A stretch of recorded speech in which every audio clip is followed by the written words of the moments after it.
આજના દિવસની કઈ કઈ ઘટનાઓ બની એ જાણવા માટે તમારે ટીવી પણ નથી જોવું અને છાપું પણ નથી વાંચવું. આ એક વિડીયો જોઈ લેશો ને તો તમને બધી જ ખબર પડી જશે. અને શરૂઆત આપણે ગુજરાતથી કરીએ તો ગુજરાતમાં ફરી એકવાર માવઠું પડે ને એવી સંભાવના વ્યક્ત કરવામાં આવી છે. એટલા માટે જો તમે છત્રી સાચવીને રાખી દીધી છે ને તો એ ફરી બહાર કાઢી લેજો, કારણ કે આવનાર એક અઠવાડિયાની અંદર છૂટોછવાયો વરસાદ પણ પડી શકે છે અને એ બાદ જોરદાર ઠંડી પડવાની શક્યતા પણ વ્યક્ત કરવામાં આવી છે. એટલે તમે એક સાઈડ છત્રી રાખજો અને એક સાઈડ તમારો જે સ્વેટર છે એ પણ તમારી સાથે જ રાખજો. શિયાળાની વાત કરી લીધી, હવે આપણે વાત કરી લઈએ અમદાવાદની. અમદાવાદમાં એક શો ચાલી રહ્યો છે જે છે અમદાવાદ ઇન્ટરનેશનલ ફ્લાવર શો. 2025ની શરૂઆત થઈ ગઈ છે અને આની સાથે આ ફ્લાવર શોની પણ શરૂઆત થઈ ગઈ છે. આ વખતે ફ્લાવર શોની ખાસ વાત એ છે કે અહીં લગભગ 50 લાખથી વધુ ફૂલોનો ઉપયોગ કરવામાં આવ્યો છે. આની પણ સાથે 23 પ્રકારની અલગ અલગ પ્રજાતિનો પણ ઉપયોગ કરવામાં આવ્યો છે. હવે જો પ્રાઇસ એટલે કે ભાવની ટિકિટની વાત કરીએ ને તો સોમથી શુક્ર જો તમે જશો તો માત્ર તમારે 70 રૂપિયા આપવા પડશે.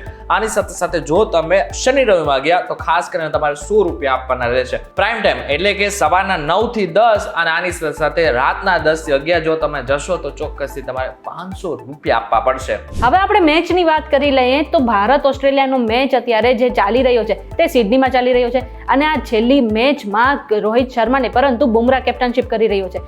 તો પણ આજે ટીમ ઇન્ડિયાનું જે પરફોર્મન્સ હતું ને એ ઘણું ખરાબ હતું અને આખી ટીમ ઇન્ડિયા 185 રન બનાવીને ઓલ આઉટ થઈ હતી. તેની સામે ઓસ્ટ્રેલિયાની પણ એક વિકેટ ખરી ગઈ છે. હવે આવતીકાલની મેચમાં શું થશે ને એ જોવાલાયક છે. સાથે જ આ મેચ આપણી માટે જીતવી જ ઘણી જરૂરી છે. જો આપણે આ મેચ હારી જશું ને તો આપણે WTC માંથી બહાર થઈ જશું. હવે વાત કરી લે કંગાળ પાલિકાની. હું વાત કરી રહ્યો છું ખંભાળિયા નગરપાલિકાની. છેલ્લા 2 મહિનાથી 300 જેટલા કર્મચારીઓનો પગાર નથી ચૂકવવામાં આવ્યો. છેલ્લા 2 મહિનાથી આ કર્મચારીઓના ઘરે પગાર નથી પહોંચ્યો. હવે આ કર્મચારીઓનું ઘર કેવી રીતના ચાલતું હશે એના ઉપર તો સવાલ થઈ રહ્યો છે. પરંતુ આની સાથે જે વીજળીનું બિલ છે નગરપાલિકાનું એ પણ ભરવામાં નથી આવેલું. એટલા માટે થઈને હવે શું પ્રોબ્લેમ છે કે પછી સરકાર તરફથી પૈસા નથી મળતા એ બીજી વાત છે, પરંતુ આ કર્મચારીઓને પગાર ક્યારે મળશે એના ઉપર સવાલ ઉભા થઈ રહ્યા છે.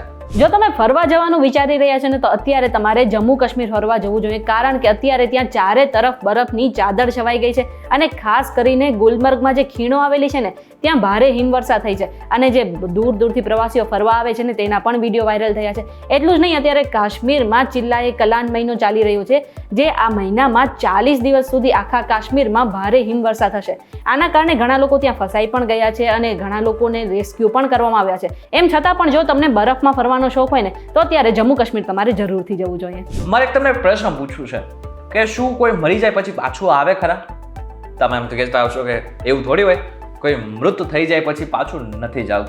પરંતુ આ એક ભારત દેશમાં જ એવી ઘટના બને છે કે જે જાણીને તમને એમ થશે કે કંઈ પણ શક્ય છે. અત્યારે મહારાષ્ટ્રના કોલ્હાપુરમાં 65 વર્ષીય વ્યક્તિને મૃત જાહેર કરી નાખવામાં આવ્યો હતો. જ્યારે મૃત જાહેર કર્યો ને ત્યારે પરિવારે તો બધી જ વિધિ કરવાની શરૂઆત પણ કરી નાખી હતી. જ્યારે વ્યક્તિને એટલે કે જે મૃત વ્યક્તિ છે એમની જે બોડી છે એમને જ્યારે હોસ્પિટલથી ઘરે લઈ જવામાં આવી હતી, એમ્બ્યુલન્સમાં લઈને જવામાં આવી હતી, ત્યારે સ્પ્રી બ્રેકર જ્યારે આવ્યું ત્યારે વ્યક્તિના શરીરમાં કંઈક હલચલ થઈ. ત્યારે જે આસપાસમાં બેઠેલા ડોક્ટરને લાગ્યું કે હજી પણ આમાં જીવ છે. એને તરત જ હોસ્પિટલ ખસેડવામાં આવે છે અને વ્યક્તિ જે છે એ બચી જાય છે. એટલે કે મૃત થયેલો વ્યક્તિ ફરી એકવાર જીવતો પણ થાય છે. એ જીવતો થયેલો વ્યક્તિ સાજો થાય છે. સાજો થયા બાદ ઘરે પણ જાય છે અને ઘરે પરિવારે એને આરતી ઉતારીને સ્વાગત પણ કરે છે. માણસાઈને શરમાવતો એક કિસ્સો સામે આવ્યો છે ને આ કિસ્સો લખનઉમાં બન્યો છે. લખનઉના રેલવે સ્ટેશનમાં થોડા મુસાફરો સૂતા હતા રાત્રે અને મુસાફરો પર ત્યાંના સફાઈ કર્મચારીઓ હતો ને એમને પાણી છાંટ્યું હતું. એ પણ અડધી રાત્રે ઠંડુ પાણી એ મુસાફરો પર છાંટ્યું. તેનો વિડીયો પણ વાયરલ થયો હતો. હવે આ વિડીયો વાયરલ થયો એ બાદ રેલવે વિભાગે તે સફાઈ કર્મચારી અને સફાઈ કર્મચારીની જે એજન્સી હતી ને તેના પર 10,000નો દંડ પણ લગાવ્યો છે. પણ મને સવાલ એ થાય છે કે શું એ મુસાફરો ગરીબ હતા એટલા માટે શું તેમની સાથે આવો વ્યવહાર કરવામાં આવ્યો હતો? હવે વાત કરી લે વિદેશમાં એટલે કે અમેરિકામાં એક ઘટના બની છે. અમેરિકાના કેલિફોર્નિયામાં એક પ્લેન ક્રેશ થઈ ગયું જેમાં 2 લોકોના મોત થઈ ગયા તો 15 થી વધુ લોકો ઘાયલ થઈ ગયા છે. કેલિફોર્નિયામાં એક પ્લેન ક્રેશ થયું. ફર્નિચરના વેરહાઉસમાં આ પ્લેન તૂટીને પડ્યું હતું. જેના લીધે જ 2 લોકોના મૃત્યુ થયા છે અને 15થી વધુ લોકો હજી પણ ઇજાગ્રસ્ત છે. વેરહાઉસમાં ફસાયેલા 100 થી વધુ લોકોનું રેસ્ક્યુ કરવામાં આવ્યું છે અને જેટલા પણ ઇજાગ્રસ્ત છે એમની સારવાર ચાલી રહી છે. બની શકે કે આજે મૃત્યુનો આંકડો છે એ પણ વધી શકે. હવે આ ઘટના તો બની, પરંતુ દક્ષિણ અમેરિકામાં પણ બીજી એક ઘટના બની. 6.1 ની તીવ્રતાનો ભૂકંપ આવ્યો અને એ પણ ચીલીમાં. આમ સામાન્ય રીતે ભૂકંપ એટલા બધા નથી આવતા, પરંતુ આવ્યો તો પણ 6.1 ની તીવ્રતાનો આવ્યો. પરંતુ એના જ લીધે અત્યારે જે વિડીયો સામે આવે છે એ પ્રમાણે કહેવામાં આવે કે આ જે ભૂકંપ છે એની તીવ્રતા વધુ હતું, પરંતુ કોઈને પણ જાનમાલની નુકસાની નથી થઈ.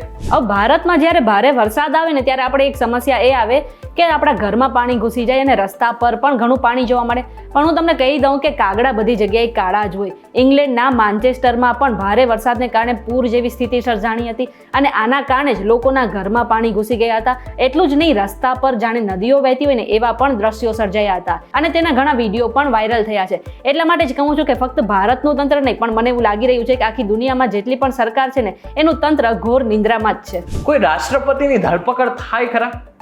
હવે તો આ કળિયુગમાં આ પણ થઈ શકે છે. દક્ષિણ કોરિયાના જે રાષ્ટ્રપતિ છે એમની ધરપકડની કાર્યવાહી શરૂ કરી નાખવામાં આવી છે. દક્ષિણ કોરિયાના સિઓલ કોર્ટના આદેશ બાદ ઇન્વેસ્ટિગેશનની ટીમ હવે દક્ષિણ કોરિયાના રાષ્ટ્રપતિના ઘરે પહોંચી છે. ગયા મહિને તેમના નિષ્ફળ માર્શલ લો સ્ટન્ટ બાદ આ કાર્યવાહી કરવામાં આવી છે. જે તંત્ર અને પોલીસ છે એ રાષ્ટ્રપતિ યુન સુક યેઓલના ધરપકડ માટે પહોંચ્યા હતા. સક્રિય રાષ્ટ્રપતિની ધરપકડ કરવામાં આવશે એ આ દેશનો નહીં પરંતુ આખા વિશ્વનો પ્રથમ કિસ્સો હશે. અને મહત્વનું છે કે 28 થી વધુ પોલીસનો કાફલો અત્યારે હાલ પ્રેસિડેન્ટની ઘરની આસપાસ પહોંચી ચૂક્યો છે. ત્યારે હવે આ સમાચાર તમને કેવા લાગે એમને જરા કોમેન્ટ કરીને ચોક્કસથી કહેજો. વિડીયો થકી જો તમને કોઈ ઇન્ફોર્મેશન મળી હોય તો વિડીયો લાઈક અને શેર જરૂરથી કરજો. તો આવા જ ઇન્ફોર્મેટિવ વિડીયોઝ માટે VTV Gujarati.com ને મારી ચેનલ એકવાર સબસ્ક્રાઇબ કરી નાખજો.